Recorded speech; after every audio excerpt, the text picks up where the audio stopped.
Grinders, grindettes, what up? It's the Black Abstract. You locked it once again. We got to talk about it. So Bootleg Kev did an interview with SG. If you don't know who SG is, he's a rapper from Louisville, Kentucky, who is signed to CMG, which is Yo Gotti's label. Very dope artist. I mess with him a lot. Me and him been talking about actually doing some work down the line. So I got a bunch of collabs coming with some prominent artists. I'm just trying to get it roll out, and we're going to get it going. But anyway, he was on Bootleg Kev, who is somebody I actually respect and admire. Bootleg Kev in the YouTube space, and we actually got something scheduled with him coming up as well. I ain't gonna say too much, but he was doing an interview, and I guess something got hated, and he decided to walk out. So let's take a look. What? Yeah, I ain't seen no picture of no NFL. Well, I saw you in like the NFL Combine looking like workout. Yeah, like a workout. Was that just a workout you were doing for a team?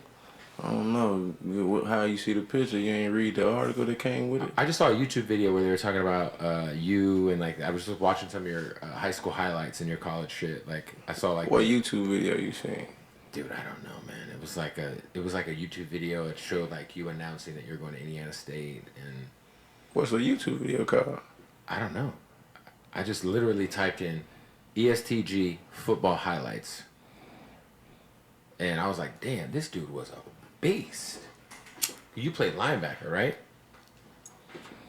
What do that got to do with music and shit, right, man? No, I'm just curious because I'm a big football fan. So like, I'm just like, I'm a huge football fan, and I find it fascinating that like you really like have like. I was gonna ask you like when it comes to, I remember when you signed with Gotti. I remember the viral moment where there was just all this cash, and at that time I felt. He's visibly upset about something. I don't know what, but let's continue to watch. But like there was like a bidding war going on for ESTG at that moment.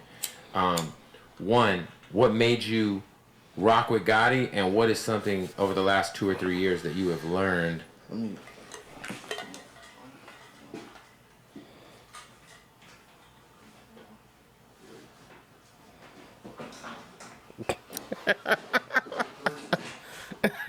Kev like, what the fuck going on here?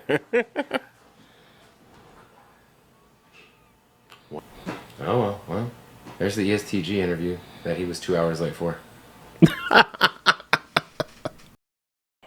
Damn. So he was 2 hours late to the interview, according to Bootleg Kev, and then he walks out of the interview. It sounded like he didn't want to do the interview in the first place, which if you don't want to do the interview, don't come to the interview. I was watching, what was I watching yesterday? Oh, The Crew Has It. That's the podcast with Braden and Tariq, the gentlemen who played Braden and Tariq on Power Book 2, which is Michael Rainey and Gianni, were saying that they had a podcast interview set up to have Ice Cube on there. When they showed up, Ice Cube's people came and told them Ice Cube wasn't showing up. But Ice Cube said, hey, listen, if you guys want to do the interview at his hotel room, then you're more than welcome to come here. But he didn't want to come to where they was. So they were like, you want us to bring all these lights and all these cameras, everything that's set up to work properly here, to just bring it over there because you don't want to take a 20-minute ride and come here? They was like, nah, fuck that. You know what I'm saying? Like, I don't care. Like, you a legend, but nah, fuck all that. You know what I mean? You came to do Cameron in them podcasts. You can't come do it.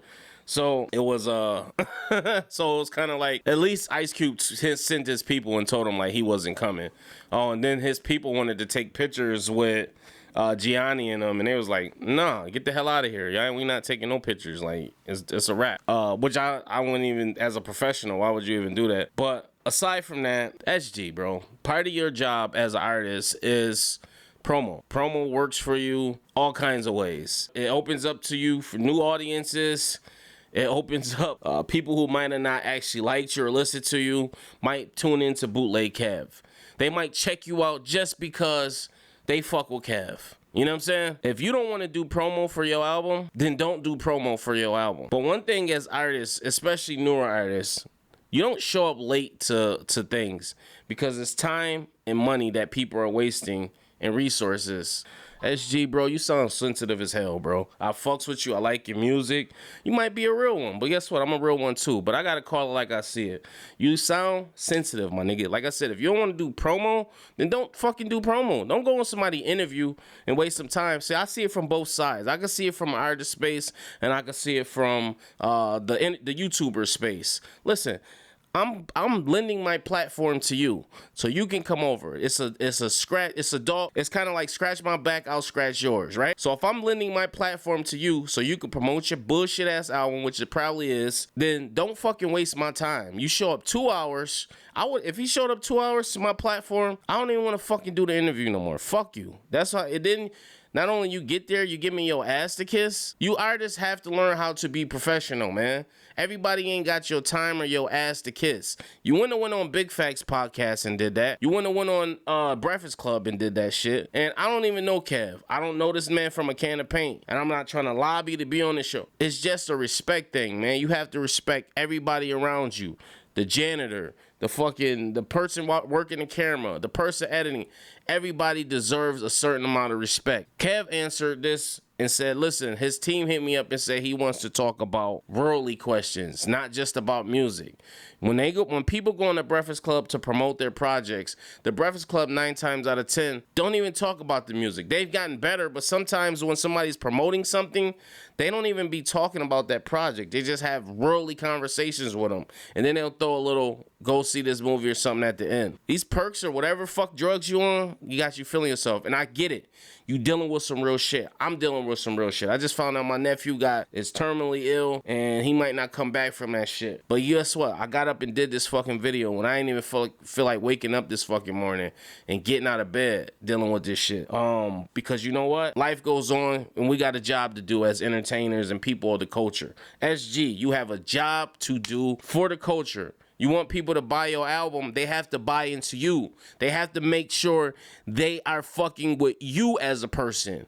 Not the facade or person you're portraying to be. The college player that went to private school or a football player that went to private school and got good grades or whatever and then decided to turn gangster one night and said, I'm gonna be a rapper. Knock it off with the bullshit, man. Disappointed in you. For somebody who rocks with your music, who has supported you, who thought you was a real one, this is corny, bro. It's corny on so many levels, my nigga, and we gotta do better, bro. Like, that whole rapper being dumb shit is out the window, man. It's time for us to start showcasing our intelligence, our brilliance, our ability to set trends and not follow them. You get what I'm saying? Post your comments below. I want to know what you guys think about the situation. Was SG being a little bitch, or did he have valid reason to walk out the interview? Let me know. Peace.